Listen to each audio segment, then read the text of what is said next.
महाराज, बुद्ध आ गए।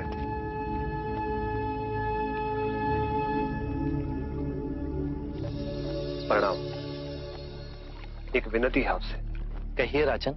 पिछले कई दिनों से मेरे स्वप्न में मेरे पिताश्री आ रहे हैं। मैंने ब्राह्मणों से भी इसका अर्थ पूछा तो उनका कहना था कि तुम्हारे पिताश्री को शांति नहीं मिली, उनके लिए पूजा करनी होगी, यज्ञ संपन्न करना होगा। आप तो परम ज्ञान का स्वरूप है, तो विनती है आपसे कि पूजा विधि आप ही के हाथों से हो, जो मेरे पिताश्री तक पहुंचे, उन्हें मुक्ति मिले, जीवन मरण के इस चक्र से वो मोक्ष पाले। अवश्य राजन। आप मिट्टी के 2 घड़े मंगवाइए, एक में घी भरवाइए और एक घड़े में कंकड़ पत्थर भरवाइए, और उन दोनों घड़ों के मुंह कपड़े से बंधवा दीजिए और उन्हें लेकर नदी के तट पर आइए। मैं वहीं आपकी प्रतीक्षा करूंगा। मैं भी इसका प्रबंध करता हूं महाराज।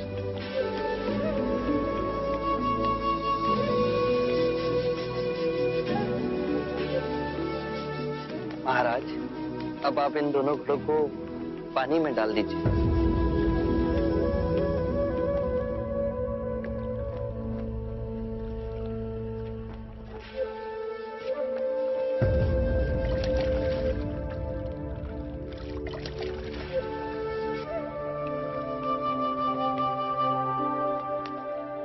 महाराज, अब इन दोनों घड़ों को आप तोड़ दीजिए।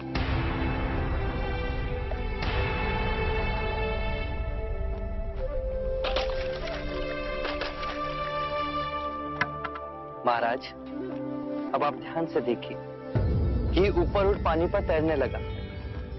अब बताइए, मेरे या किसी और के पूजा पाठ करने से क्या ये घी नीचे बैठ सकता है?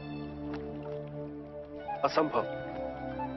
ये तो घी का स्वभाव ही नहीं। सत्य कहा आपने। उसी प्रकार किसी भी पूजा पाठ, विधि विधान, कर्म कांड के द्वारा पानी के अंदर डूबे हुए कंकड़ पत्थर क्या ऊपर आ तैर सकते हैं? नहीं बुद्ध, ये तो प्रकृति के नियम के विरुद्ध है। तो हम प्रकृति से भिन्न कैसे हुए? हम भी तो प्रकृति का ही रूप है। सत्य कहा बुद्ध। एक सत्य ये भी है राजन, यदि हमारे पूर्वजों ने अपने जीवन काल में कंकड़ पत्थर बोए, दुष्कर्म किए, तो वो स्वाभाविक ही कंकड़ पत्थर की तरह नीचे बैठ जाएंगे। और यदि उन्होंने अपने जीवन काल में सत्कर्म किए तो स्वाभाविक ही घी की तरह ऊपर आ तैरने लगेंगे।